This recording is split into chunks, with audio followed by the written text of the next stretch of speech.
Bien, vayamos todos, por favor. Seguimos en el Evangelio de Lucas, capítulo 23, pero ahora estaremos posicionados en lo que es del 13 al 25. Lucas 23, versículos 13 al 25. Por favor, lo vamos a leer de forma alternada, fuerte, y en el 25 nos vamos a unir. Dice así la palabra. Entonces Pilato, convocando a los principales sacerdotes, a los gobernadores y al pueblo, dijo: me habéis presentado a este como un hombre que perturba al pueblo, pero habiendo elevado yo delante de vosotros, no he hallado ningún hombre de alguno de aquellos de que lo acusáis. y ni aun Herodes, porque lo remití a él, y he aquí, nada digno de muerte ha hecho este hombre. Soltaré pues después de castigarle. Y tenía sed, necesidad de soltarle uno en cada fiesta. Mas toda la multitud dio voces a una diciendo: fuera con este y suéltanos a Barrabás. Este había sido echado en la cárcel por sedición en la ciudad y por un homicidio. Se habló otra vez Pilato queriendo soltar a Jesús. Pero ellos volvieron a dar voces diciendo: ¡Crucifícale! ¡Crucifícale! Él les dijo por tercera vez: pues qué mal ha hecho este, ningún delito digno de muerte he hallado en él. Le castigaré pues y le soltaré. Mas ellos instaban a grandes voces pidiendo que fuese crucificado. Y las voces de ellos y de los principales sacerdotes prevalecieron. Entonces Pilato sentenció que se hiciese lo que ellos querían. ¿Todos juntos? Y le soltó a aquel que había sido echado en la cárcel por sedición y homicidio, a quien habían pedido, y entregó a Jesús a la voluntad de ellos. Desde el día de ayer venimos estudiando estos días que cambiaron la historia. Toda la semana es muy importante desde que el Señor entra a Jerusalén montado en el pollino, pero específicamente estos días, tomando en cuenta desde ayer con el aposento, la Santa Cena, son los días que cambiaron la historia y le damos seguimiento hasta ahora lo que ha sido el juicio del Señor Jesucristo. Su sufrimiento comenzó varias horas antes de estar colgado en la cruz, porque nosotros amamos la obra de la cruz, adoramos la obra de la cruz, exaltamos, pero ese sufrimiento que Él terminó allí comenzó muchísimo antes. Qué bueno hubiese sido que todo este proceso se hubiese evitado y llegar a la cruz fuerte. Pero todo esto comenzó mientras usted y yo la noche de ayer dormíamos plácidamente. Hace 2000 años, mientras usted roncaba, algunos babeaban, ¿sí? Descansábamos tranquilamente, nuestro Señor Jesucristo estaba padeciendo todo esto que hemos venido leyendo. Pasó del concilio a Pilato, y de Pilato a Herodes, y de Herodes nuevamente a Pilato de una forma desagradable. Dice que lo llevaban atado. En ningún momento le preguntaron si quería algo de beber, si estaba cómodo, si necesitaba alguna cosa. Pero aquí lo grandioso de todo esto es que el Sanedrín pudiese estar pensando que su plan estaba saliendo a la perfección, que todo lo que habían armado y tramado se estaba cumpliendo, pero nosotros ahora podemos darle la gloria a Dios porque todo ese transcurso fue plan de Dios. Que todo eso pasara, que todo eso permitiera estar atado, ser azotado, ser burlado, ser escarnecido. No era plan de ninguno de esos malos hombres, era plan de Dios. Era parte de su voluntad que su único hijo sufriera de esa manera. Nosotros estamos leyendo, aprendiendo, recordando, estudiando el juicio más sabido de toda la historia en la humanidad. Es este el juicio que más se habla. Es este el juicio que más se menciona, el más conocido. Si usted puede enumerar alguno de los grandes juicios que ha habido a lo largo de la humanidad, seguramente se encontrará con el juicio de Nuremberg, que fue aquellos soldados de guerra de la Segunda Guerra Mundial que fueron ajusticiados por todo lo que hicieron aquellos alemanes. Si usted puede también saber acerca de ese juicio al cual fue sometido Galileo Galilei por parte de la Iglesia Católica por haber dicho que la tierra se movía.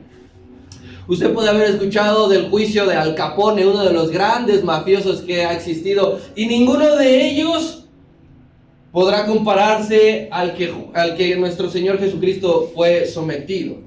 Y más aparte de ser el juicio más conocido, ¿qué crees? Que también es el juicio más injusto que ha tenido resolución alguna. Si le habrán dado no sé cuántos años al Capone, unos podrán decir, bueno, le faltaban, ¿no?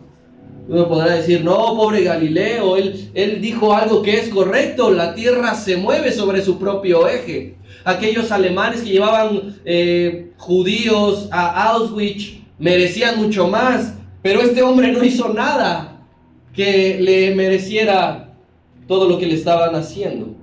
Las horas que cambiaron el curso de la historia no se desarrollan en un salón de fiesta, porque yo a usted le podría estar preguntando, ¿cuál fue ese momento en particular que cambió su vida, su historia? Algunos podrán decir, el día que me casé, el día que me gradué, el día que esto, el día que aquello. Ese día cambió la historia para usted, pero para el mundo entero tampoco fue en un salón de clase. La historia fue cambiada en la casa de Caifás. La historia fue cambiada en la casa de Pilatos. La historia fue cambiada en la cruz del Calvario. En ese lugar que nadie hubiese imaginado, que nadie hubiese apostado, porque allí habrá partido la historia en dos. Y el Señor Jesucristo estaba allí sentado. Y había sido golpeado en 2 ocasiones. Una por el Sanedrín. Aquellos hombres que luchaban por enseñar las Escrituras, aquellos hombres que decían, no nos es lícito esto, no nos es lícito esto, golpearon al Señor Jesucristo. Y también había sido golpeado por los alguaciles, lo que nos habían dicho, por aquellos policías. De una forma salvaje había sido golpeado. Dudo mucho que algún otro cuerpo físico pudiese haber aguantado aquella brutalidad. Incluso el cuerpo de Sansón, el hombre más fuerte del mundo, no hubiese podido resistir la manera en que ellos se ensañaron con el rostro del Señor Jesucristo. Sus cabellos, sus barbas se las arrancaban. Nadie hubiese podido aguantar eso. Pero ¿qué estaba sucediendo? Si nosotros estábamos allí, si pudiésemos viajar al pasado, quisiéramos impedir de alguna manera aquello. Pero escudriñamos las Escrituras y se está cumpliendo al pie de la letra lo que el Señor dijo en Juan capítulo 2, que ese cuerpo iba a ser destruido, que iba a ser lacerado, pero que en 3 días se iba a levantar. Aquellos pensaban que hablaba del templo, que en 40 y pico de años había sido erigido. ¿Cómo crees que en 3 días se va a levantar? Pero aquí están destruyendo su cuerpo, pero falta la mitad de la promesa que veremos el día domingo. Aquí están destruyendo, golpeando con picos, con palas, con todo lo que está a su alcance para que ese cuerpo quede molido. Pero ellos no sabrán todavía que en 3 días ese mismo cuerpo se iba a levantar. Solamente tendría las marcas, no tendría los latigazos, no tendría su cara toda desfigurada. Se levantó con gran poder y con gran gloria. ¿Por qué sucede todo esto que estamos viendo? Golpizas del Sanedrín, golpizas de los alguaciles, humillación del Sanedrín, humillación de los romanos. ¿Por qué? Porque toda la ferocidad y el odio del mundo estaban recayendo en ese momento sobre los hombros del Señor Jesucristo. Si tú dices, es que a mí me odian por ser cristiano, créeme que aquella noche Él soportó eso. Eso pequeño que a ti y a mí nos hacen en ocasiones y que consideramos persecución, no tiene nada que ver con persecución. Que consideramos odio, que consideramos escarnio. Créeme que el Señor allí de rodillas o sentado, atado, estaba cargando sobre sus hombros ese odio. No sé si alguien te ha odiado a ti y te quiere hacer la vida imposible, pero el Señor Jesucristo estaba cargando allí el odio de todos los que se iban a burlar de los cristianos. de todos los que iban a querer desaparecer el cristianismo. Como aquel que dijo que después de su muerte, en 100 años el cristianismo iba a desaparecer y que hoy su casa es una imprenta de Biblias. Sobre esos hombros del Señor Jesucristo estaba cargando ese odio. Aquellos hombres querían a toda costa verle destruido. A toda costa querían verle derrotado por una simple razón. Ellos querían corroborar, tener la razón de que aquel hombre en silencio no podía ser el Hijo de Dios. Ellos querían escuchar: felicidades, ustedes ganaron. Ustedes tenían toda la razón. ¿Cómo un hombre en silencio, golpeado, humillado, atado, va a ser el Hijo de Dios? Mírenlo. Si no puede salir de esa situación por él mismo, para no sufrir, para no estar así, pues mucho menos podrá salvar a la humanidad de sus pecados. Eso era lo que ellos querían escuchar.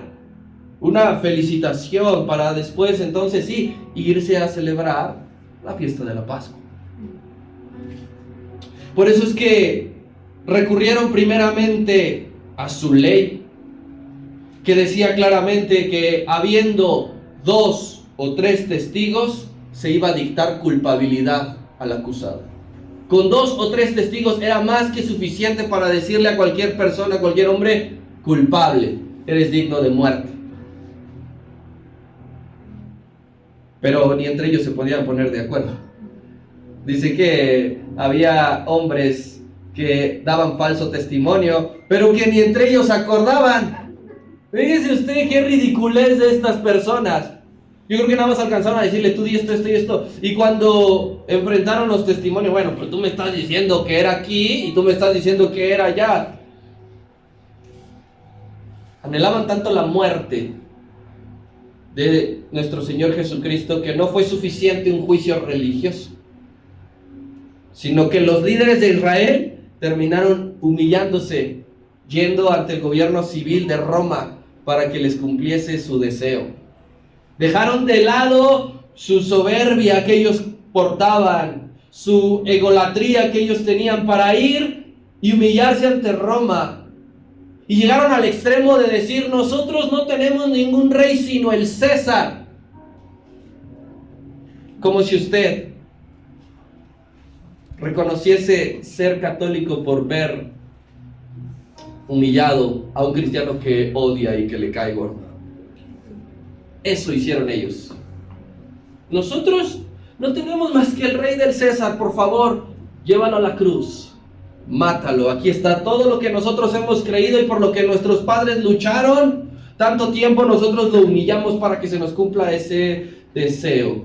Y como bien enseñaba nuestro hermano Ariel acerca de Pilatos, los judíos odiaban a Pilatos porque era sanguinario, era un mal gobernador, pero además de ser corrupto e irresponsable, ¿sabe qué pensaban de él? Que era ignorante y cobarde.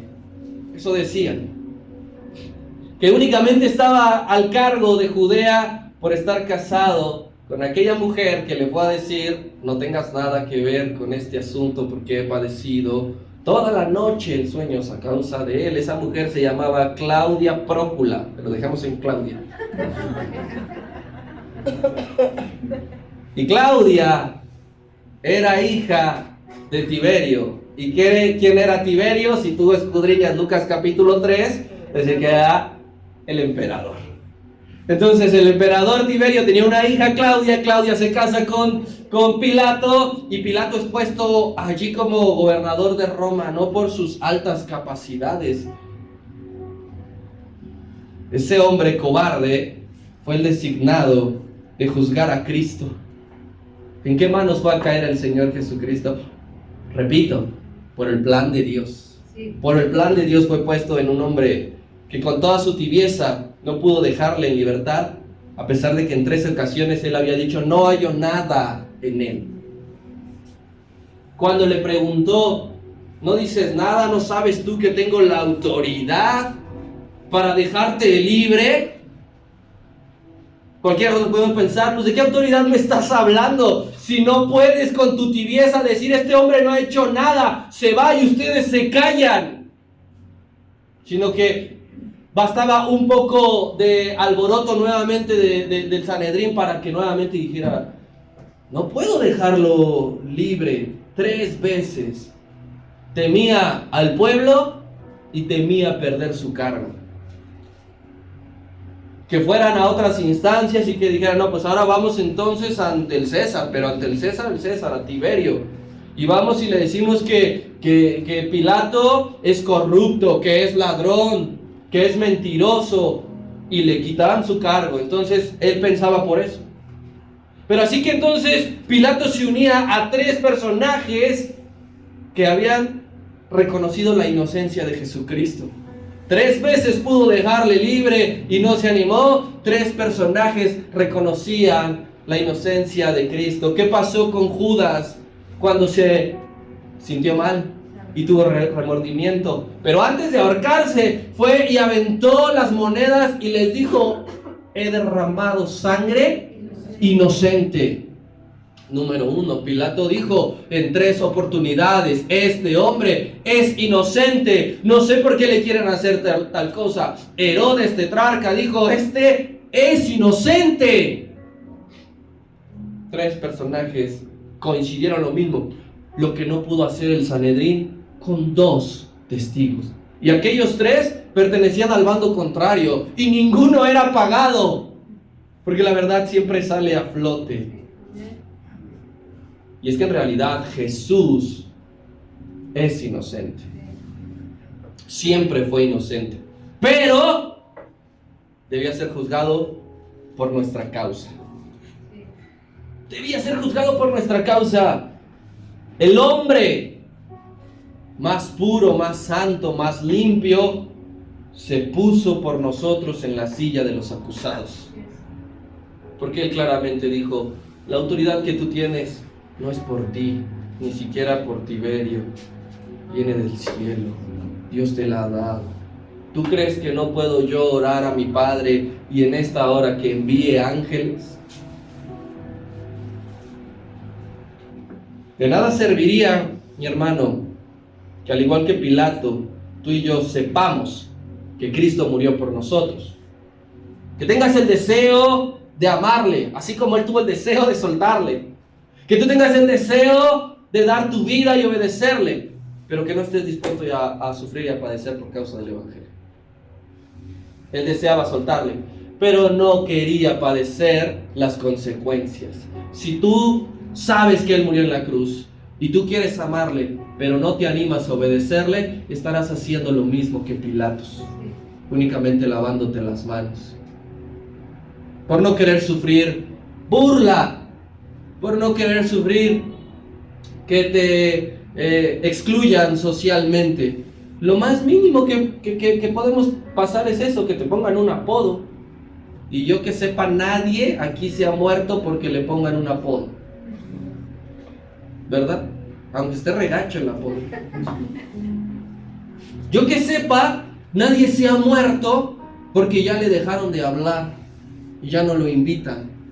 Eso es lo mínimo que tú y yo podemos hacer si tú te animas a decir, creo que Jesucristo murió en la cruz del Calvario, pero que resucitó al 3er día, que ahora vive y reina en mi corazón y que vendrá en algún momento y estaremos en la eternidad. Eso es lo mínimo que tú y yo podemos hacer. Pilato no quiso. Si tú no quieres padecerlo, serás un romano más.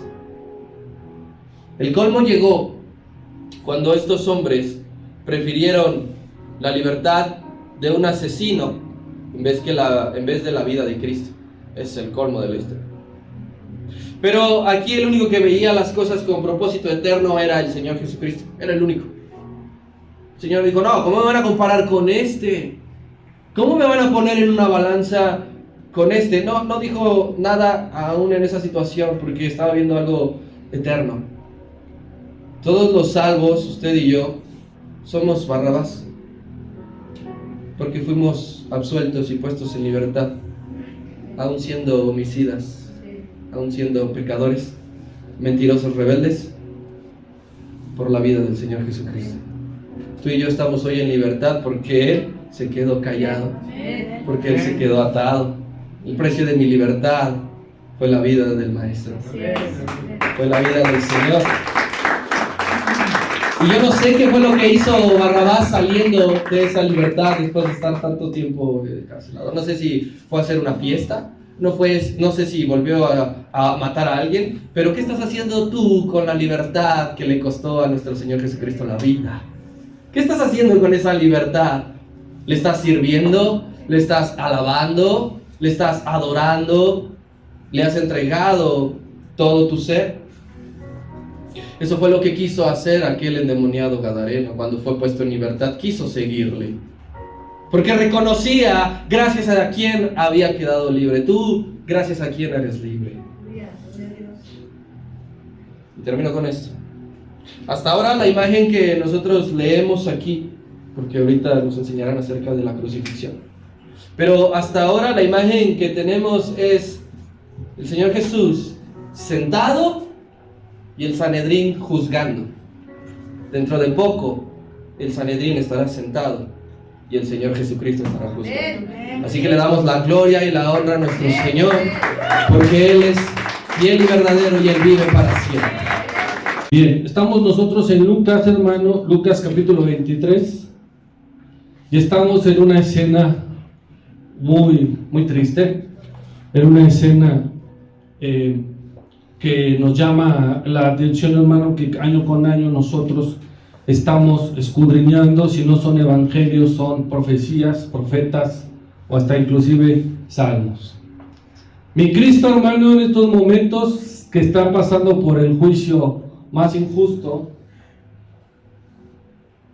está pasando por un juicio injusto, está por morir, que ahorita lo vamos a ver, hermano. Vamos a ver unos pasajes, son varios, vamos a ver si podemos narrarnos, pero Cristo quiero que se lo imagine ya terminando su juicio, ya está terminando, ya el juez, hermano, está en el momento que va a dictar sentencia. Prefirieron a la rata del Barrabás que a mi Cristo, hermano. Es el pueblo, ya sabe que dice la frase de los políticos: el pueblo quita y el pueblo pone, o es al revés, el pueblo pone y el pueblo quita. Quitaron a Barrabás y prefirieron crucificar o matar a mi Cristo. Está terminando su juicio y él debe de continuar para llegar al plan perfecto. Recuerde que estamos viendo el sacrificio perfecto. Él tiene que llegar a la cruz. Faltan unos minutos, unas horas, inclusive faltan horas, ahorita vamos a ver. Faltan horas para que él deje de respirar, porque él, siendo Dios, vino a la tierra como hombre. Falta, hermano, estos últimos momentos que son difíciles. Nosotros lo leemos, lo estudiamos, lo escudriñamos, porque así fue la historia. Pero si fuera nuestro tiempo, hermano, algún familiar que usted lo tenga en la cama y ya sabe usted que ya no pasa esta noche, es triste, hermano, es una situación difícil. Si fuese algo muy personal, algún padre, alguna madre, esposa, hijo, algo de este núcleo familiar muy cercano, son horas, hermano, que quisieran que nos fueran eternas, pero se tiene que cumplir. Cristo, hermano, ya va camino a donde lo van a crucificar, y él va cargando algo muy importante: la cruz. Y la cruz representa, hermano, tus pecados y los míos. Ya los llevaba cargando, aunque la gente piense que es un pedazo de madera que pesaba, evidentemente eran nuestros pecados. Dice el versículo 26: y llevándole tomaron acierto. Iba pasando ahí un joven, un muchacho, un señor, Simón de Cirene, que venía del campo, de donde venía de trabajar, y le pusieron encima la cruz para que la llevase tras el Señor Jesús, porque el Señor Jesús ya había pasado por todo su sufrimiento, por todas las humillaciones. Le faltaban unas, hermano, pero él ya no aguantaba ese peso. ¿Y por qué lo tiene otra persona que no era el Señor Jesús?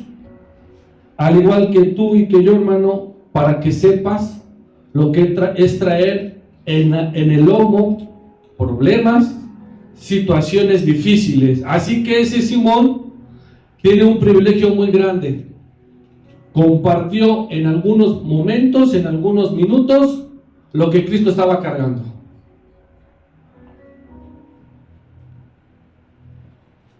Y muchos de nosotros, hermano, con tan solo algunas cosas por difíciles porque hemos vivido, ya queremos tirar la cruz. Esta persona, este Simón de Cirene, cargó la cruz de Cristo. Y le seguía, dice el siguiente versículo, le seguía gran multitud del pueblo y de mujeres que lloraban y hacían lamentación por el Señor Jesús. Mientras caminaban y se dirigían a donde Cristo iba a ser crucificado, iba la gente. Así como había gente mala que quisieron matarlo, había gente que le seguía. Y da a denotar que había mujeres que estaban llorando por Cristo, hermano, mujeres que les dolía. ¿Por qué? Porque las mujeres son las que conciben los hijos y les duele. Y Cristo vino del cielo a la tierra a través de una mujer, así que las mujeres compartían ese dolor, hermano. Si usted ve en alguna noticia, alguna situación de algún menor como este que acabamos de ver, duele. Duele más porque usted tiene una vida por delante. Así que estaban las mujeres llorando y hacían lamentación. Y Cristo las ve, hermano. Cristo ve a las mujeres. Cristo, hermano, ve a las mujeres que lloran y que ven que hay sufrimiento, hermano.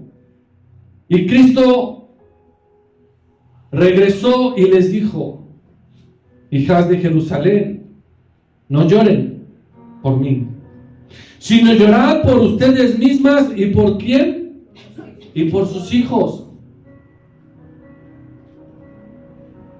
Cristo, hermano, aquí nos va a hablar algo o nos va a dar a entender. Por eso le digo que es importante las visiones de cada evangelista o de cada apóstol, de cada discípulo que estuvo ahí presente, porque nos va a hablar de un tiempo futuro. Cristo sufrió, pero el sufrimiento que tuvo Cristo también lo hemos de padecer más adelante, hermano. Y dice claramente ahí: no lloren por mí, sino lloren por sus hijos mejor y por ustedes mismas. Porque lo que ha de venir para nosotros más adelante, tiempos muchos más adelante, hermano, es el mismo sufrimiento que Cristo tuvo. No lloren por mí, lloren mejor por ustedes y por sus hijos.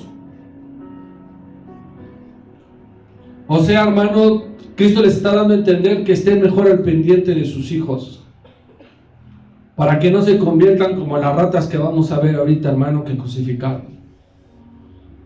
Estén al pendiente de sus hijos, hermano, de nuestros hijos y de ustedes mismos y de nosotros mismas. Y mire la frase, porque este es un dicho que también se ha cumplido, hermano, y se ha de cumplir años más adelante con la tribulación. Mire lo que dice el versículo 29 y 30. Porque he aquí vendrán días en que dirán: mejor o bienaventuradas o dichosas las mujeres estériles, los que no traen a luz. ¿Por qué? Que no concibieron y los pechos que no criaron. Usted hágame el favor de leer el 30. Entonces comenzarán a decir a los montes: caed sobre nosotros, y a los collados cubrirnos. Van a creer, hermano, que es mejor eso, por el sufrimiento que hemos de padecer en esta tierra, si no nos vamos con Cristo cuando Él regrese por nosotros a través del rapto. El sufrimiento que va a padecer la tierra es este dicho que dicen: es mejor que caiga sobre nosotros los montes y los collados. del sufrimiento que hemos de padecer, hermano, las personas que se han de quedar.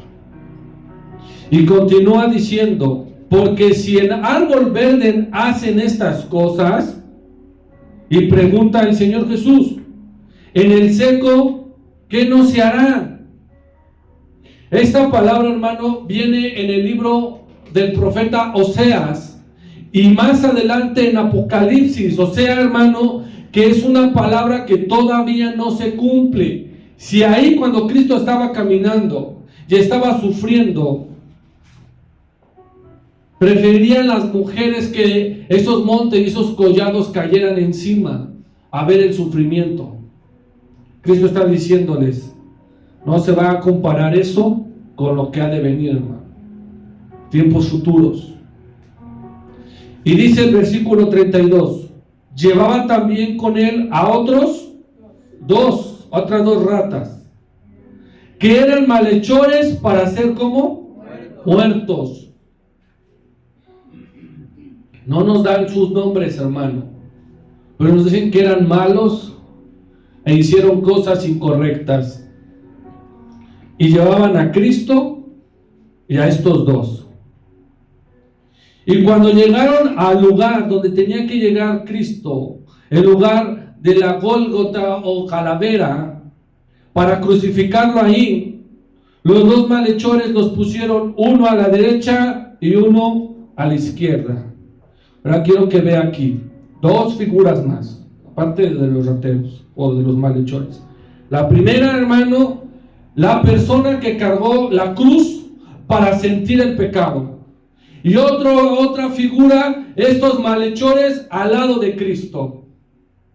Somos nosotros, hermano, que sintamos lo que sintió Cristo al llevar el pecado, todo ese dolor, toda esa maldad que llevó Cristo. Y el ejemplo de los malhechores es que a los que realmente, hermano, hacen mal, deben de estar en ese lugar. Así que Cristo no debió de haber estado ahí. Ese lugar era para ti y para mí, hermano. Izquierda y derecha. ¿Qué lugar prefieres? ¿La izquierda o la derecha? No importa. De estos dos habrá otra división. Ahorita vamos a ver. De estos dos malhechores hay una división. Pero estos malhechores entendemos que nunca conocieron del Señor Jesús. De estos malhechores entendemos que nunca les importó hasta que lo vieron ahí crucificado. Dice el versículo 34, y Jesús decía, Padre, perdónalos porque no saben lo que hacen. Y repartieron entre sí sus vestidos echando suertes. Esto es una profecía, hermano. Esto viene, nosotros lo sabemos en el Salmo 22, en donde se tenían que burlar de él, en donde tenían que mofarse de él y sus vestidos repartirlos. O sea, mi Cristo estaba desnudo. No pierda de atención a los delincuentes, hermano, no los pierda de vista. Aquí esta palabra se cumplió claramente cuando a Cristo lo desnudaron y sus vestiduras las repartieron como si estuvieran jugando dados o volados. Así son los custodios, hermano. Recuerdo perfectamente, hermano, llegué con una camisita, un pantalón, me quitaron todo, hermano. Se lo repartieron. Pero yo, ¿quién soy? A mi Cristo le quitaron su manto, sus vestidos. Dice el 35, y el pueblo estaba mirando, mire la gente fisgona. Y ahí seguramente, hermano, sabemos que estaba Satanás mirando. Y estaban aún los gobernadores que se estaban burlando. ¿Qué decían? ¿Qué se burlaban? Y ahí está el Cristo. Ahí está el que decía que era el rey, el Mesías, el Hijo de Dios. Se burlaban de él. A otros salvó, sanó a 10, salvó a varios, sanó, hizo, deshizo, y no puede salvarse a sí mismo. Más que una burla, hermano, es un insulto. Están insultando al Rey de Reyes. Y decían, sálvate a ti mismo. Si tú eres el Cristo, el escogido de Dios, ¿por qué no te bajas? Los clavos que le pusieron a Cristo, hermano, no eran unos clavitos así, grandes, hermano, para que ahí sí no se bajara.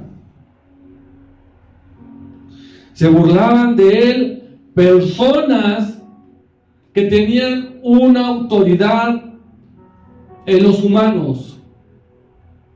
Pueblo que se burlaba de él, hermano.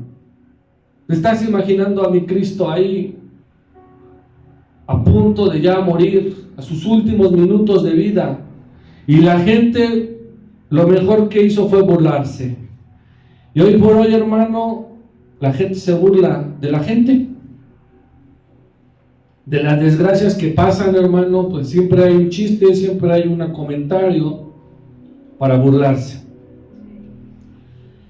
Y dice el 36, los soldados, los custodios, hermano, también, o sea, no solo la autoridad, también los custodios, hermano, le estaban haciendo burlas, acercándose y presentándole vinagre. Ellos le querían dar vinagre, hermano, y eso lo sabemos perfectamente, que fungía como un analgésico, para que no sintiera dolor, para que Cristo no sintiera dolor, hermano. Pero el dolor no era físico, el dolor era espiritual, para haber dicho: Padre, perdónalos porque no saben lo que están haciendo. Su dolor no era físico, su dolor era espiritual, hermano. A Cristo le duele cuando tú y yo pecamos. Y el que necesita analgésico somos nosotros.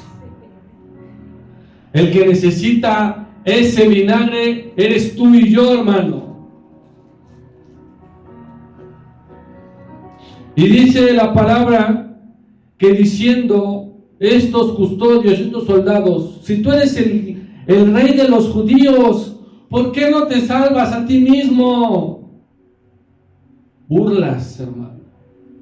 Burlas. ¿Cuántos no hemos sido perseguidos por las burlas de las personas? ¿Eres cristiano? ¿Dónde? Saca un milagro.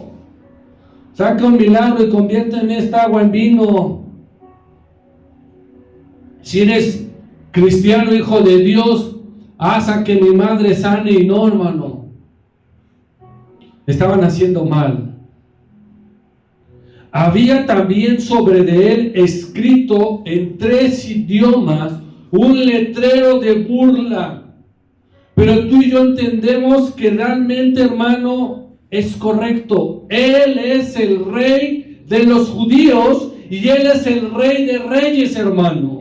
Estaban ellos mismos declarando y escribiendo algo que muchos años después va a suceder. Descenderá el rey de reyes. Pero ellos se están burlando. 3 idiomas importantes en ese entonces, el cual esos idiomas se dispersaron por todo el mundo. Por eso es, hermano, que todos entienden eso. Él es el rey de los judíos. A él sacrificaron, a él crucificaron. Todo esto estaba aconteciendo, hermano, ahí, burlándose. Y le dije: no pierda de vista a los delincuentes, hermano, no los pierda de vista. Y uno de los malhechores, de los delincuentes, ya estaban colgados, hermano. Por eso le digo que cada uno de ellos da cosas. Algunos son específicos, como si estuvieran leyendo los labios. Pero Lucas no es tan específico.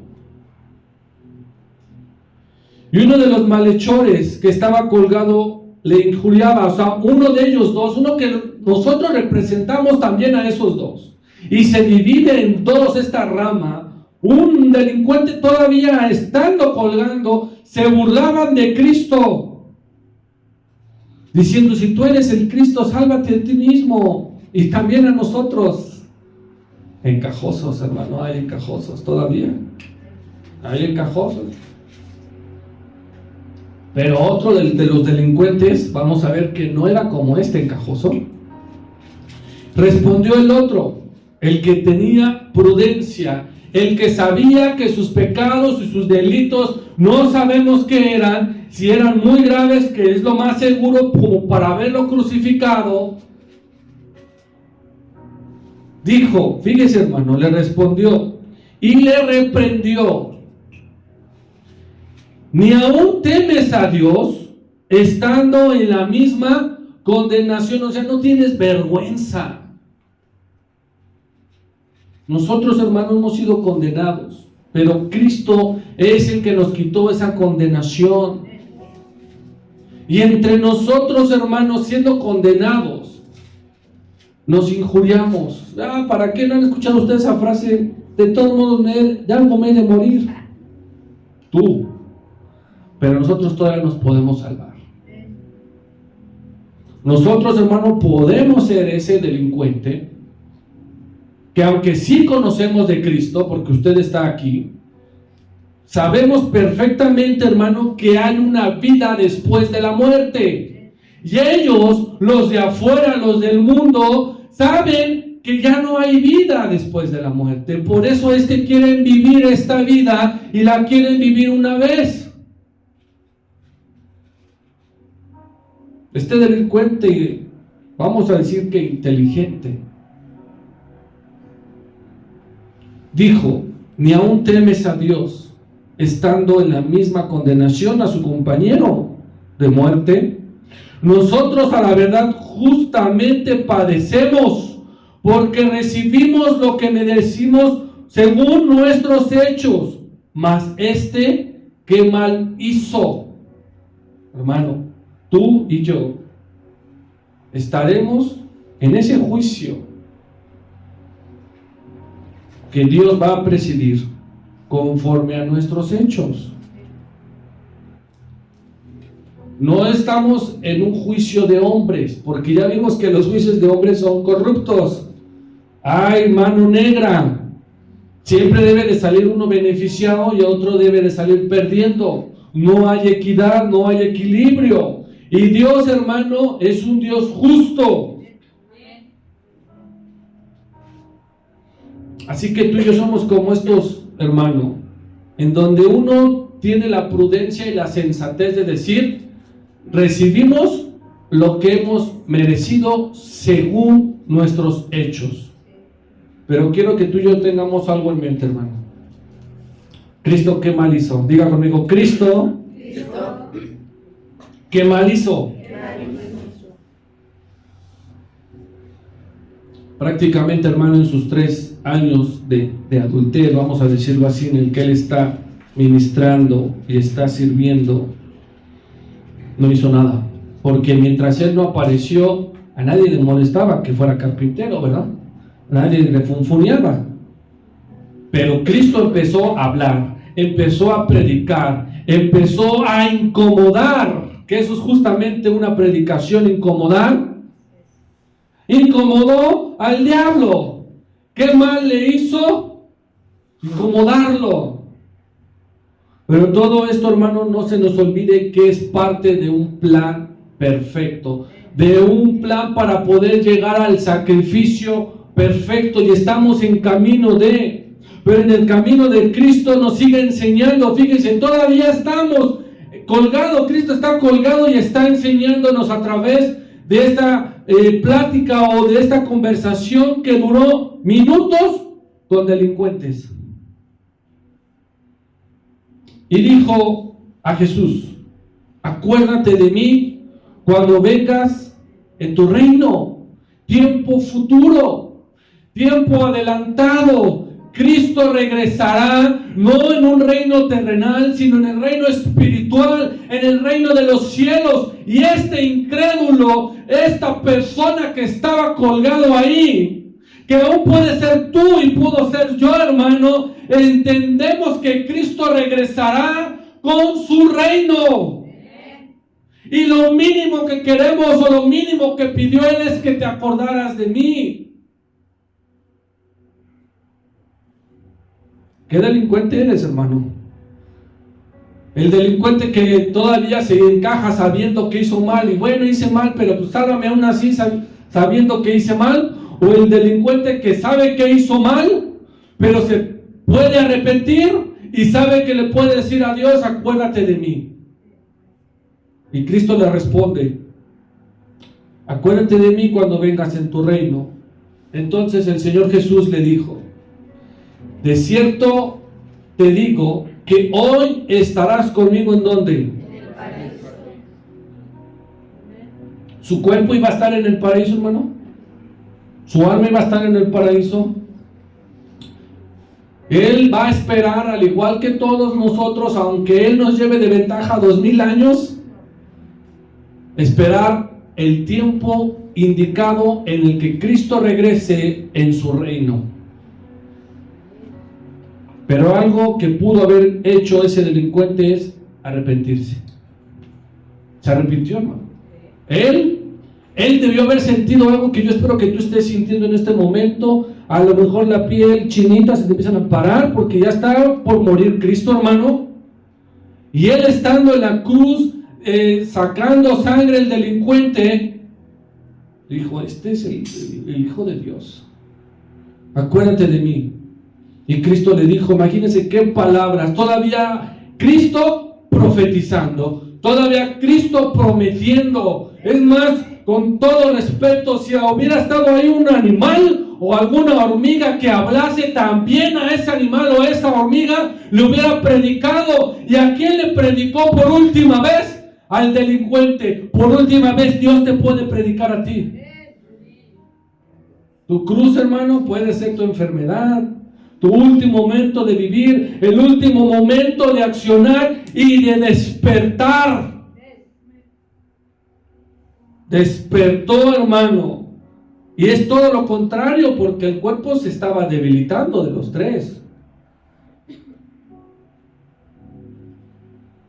Y dice la palabra de Dios, cuando era como la hora sexta, o sea, como a las 12 del día, hermano, cuando el sol está bien padre, con harto calor, ¿sí o no? Así deberíamos hacer la predicación o el servicio a las 12. Hasta las 3 de la tarde, dice ahí la palabra, en ese versículo, hubo tinieblas. O sea, hermano, en cuanto debería de estar el sol más potente, más brillante, hubo tinieblas. Cristo predicando, hermano. Cristo teniendo a su servicio el cosmos, las estrellas, las lumbreras. Y dice ahí la palabra que el sol se oscureció y otra profecía se cumplió. Terminó de predicarle al delincuente porque ya no había más conversación. Cristo no dice ahí, ningún evangelista, en ninguno dice, ¿y tú qué hiciste? Es la clásica pregunta para perder el tiempo, hermano. ¿Y tú qué hiciste? ¿Por qué estás aquí? No viene eso. Entonces Cristo, hermano, terminó de decirle lo que tenía que decir y en la creación a sus órdenes. Oscuridad. Nadie pudo hacer eso, hermano. Oscuridad y profecía. Y el velo del templo se rasgó a la mitad. Ese velo que separaba, hermano, Cristo ya está entregando todo, hermano. Ustedes lo despidieron de su trabajo y sale con su cajita de sus chácharas y su engrapadora y todo. Cristo está entregando todo. Y su muerte ya está. Y lo último que le estaba por cumplir, una última de las cosas, tenía que romper el velo. No nos importa el grosor del velo, la tela. Cristo tenía que romperlo para decir que hay una separación ya. Todos pudiéramos entrar a la gloria del Padre. Ya no tendríamos que depender de un hombre cada año y amarrarle ahí una sonaja, ya se quebró, hay que arrastrarlo. Cristo tenía que romper el velo y la única manera de romperlo era a través de su muerte. Se está desangrando, hermano. No voy a creer que yo lo voy narrando y Cristo todavía se está desangrando. Se está desangrando. Acuérdense que le quisieron dar el anastélgico. Esa cosa.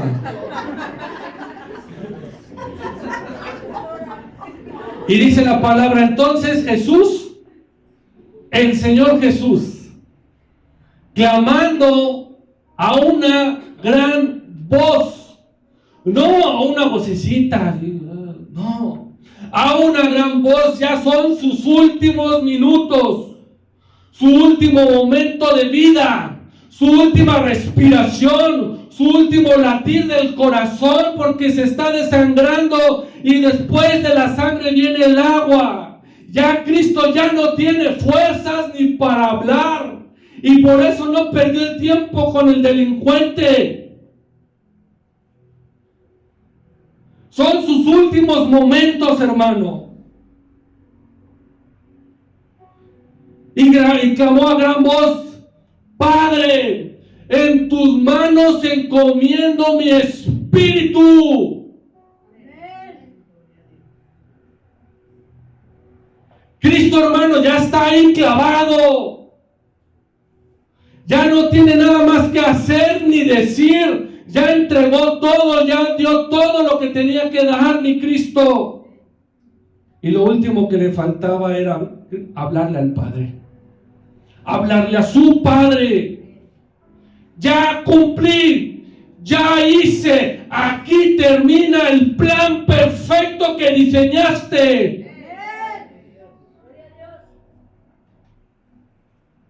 Así que en tus manos yo encomiendo mi espíritu. Y expiró, murió.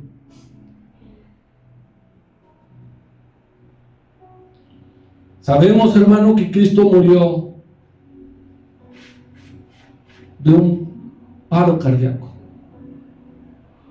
porque se le estaba yendo ya la sangre. Dejó de respirar. Entregó todo lo que tenía que entregar, hermano. Murió clamando al Padre. Y ese momento es único. Ese momento es especial. Porque todavía había gente, hermano, abajo. Y abajo había una persona que también puede ser nosotros en vida. También podemos representarlo. Un centurión, alguien ahí estaba viendo. Y él vio la escena. Y tú la estás viendo ahorita, en tu imaginación, en tu mente. ¿Me estás escuchando? El centurión estaba abajo, no estaba arriba, estaba abajo. Y vio lo que había dicho Cristo, vio sus últimos momentos y le dio gloria a Dios. Tú le debes de darle gloria a Dios por la muerte de Cristo. Así que tú puedes ser ese centurión, dile gloria a Dios por tu hijo, gloria a Dios por aquel que dio su vida.